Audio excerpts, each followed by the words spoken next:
You will let something fall apart before you ask someone to help you hold it together. You will spend hours, sometimes days, circling a problem alone that someone in your life could resolve in minutes. And the strange part is, you know this. Some part of you is fully aware that a single conversation, a single honest admission of where you're stuck would cut the suffering in half.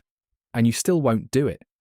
Not because you're stubborn exactly, not because you think you're better than everyone else, but because something in you, something installed a long time ago, decided that needing help was not safe. And that decision has been running quietly in the background ever since. This isn't about pride. That's the surface explanation, the one people reach for because it's easier than the real one.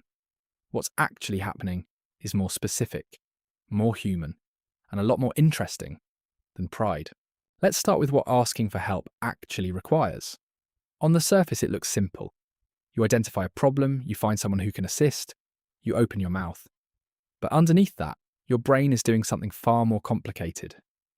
Asking for help requires you to admit, out loud to another person, that there is a gap between where you are and where you need to be. And for a certain kind of person, that gap feels like exposure, like handing someone a map to exactly where you're vulnerable and trusting them not to use it. Psychologists call this self-concealment, the tendency to actively hide personally distressing information from others. And research published in the Journal of Counseling Psychology found that high levels of self-concealment are strongly associated with increased anxiety, physical health problems, and a persistent sense of loneliness, even in people who are socially connected. You can be surrounded by people who love you and still feel completely alone in your problems because you have decided, somewhere below conscious thought, that your problems are yours alone to carry. Where does that decision come from? Almost never from nowhere. For a lot of people who struggle to ask for help, the origin is an environment where asking didn't work. Maybe you asked and were told you were too sensitive, too needy, too much.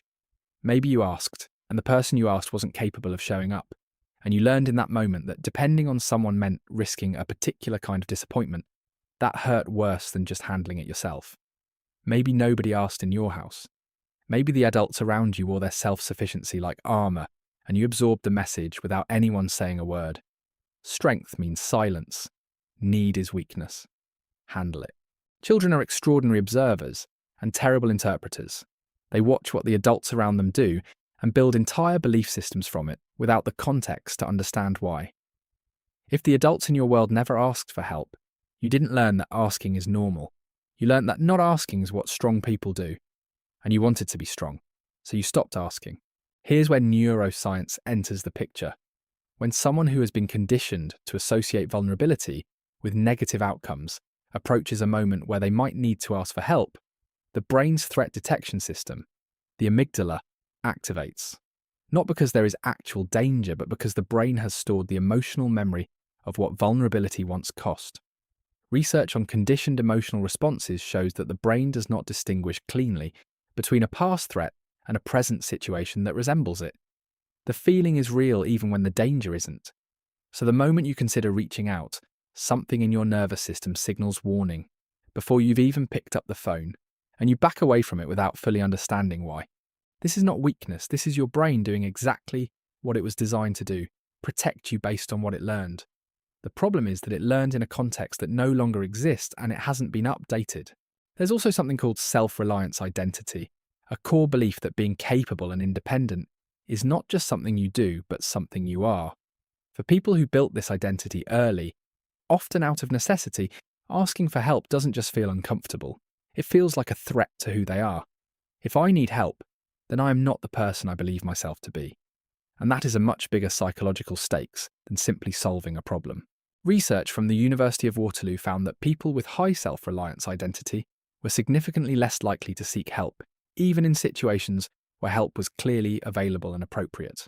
They'd rather struggle longer, work harder, and accept worse outcomes than compromise the internal story they carry about themselves. And the cost of that is real. Not dramatic, not loud. Quiet and cumulative, the exhaustion of always being the one who handles it. The slow erosion that comes from carrying weight that was never meant to be carried alone. The relationships that stay shallow because you've never let anyone close enough to actually see where you're struggling. The opportunities missed because you couldn't admit you needed guidance. None of it shows up all at once. It just accumulates, year after year, in the background. But here's what's also true, and this part matters. The self-reliance you built was not a mistake. It was a response to a real environment that required it. You became someone who could be counted on, who figured things out, who didn't fall apart when things got hard. That capability is genuine. It served you. In some contexts, it still does. The goal is not to dismantle it. The goal is to stop letting it make decisions for you in situations where it no longer applies. Because the person standing in front of you now, the friend, the colleague, the partner, they are not the person who once made asking feel dangerous. And you are not the child who had no other option but to go it alone. The wiring is old. The world has changed more than the wiring has. Asking for help, real help, is not the opposite of strength. It requires a kind of courage that self-sufficiency never does, because it asks you to be seen in the exact place where you feel most exposed. That is not weakness dressed up. That is vulnerability functioning exactly as it was meant to, as the mechanism through which people actually connect. You don't have to ask for everything. You don't have to perform neediness you don't feel. But the next time you're 3 hours into something you could resolve with one honest conversation, it might be worth asking yourself whose voice you're actually listening to. Because it might not be yours. It might be an old instruction from an old environment that kept you safe once and is quietly costing you now. The name was never the least of it. The wall was. And you built it for good reasons. You're the only one who can decide when it's safe to set a little of it down.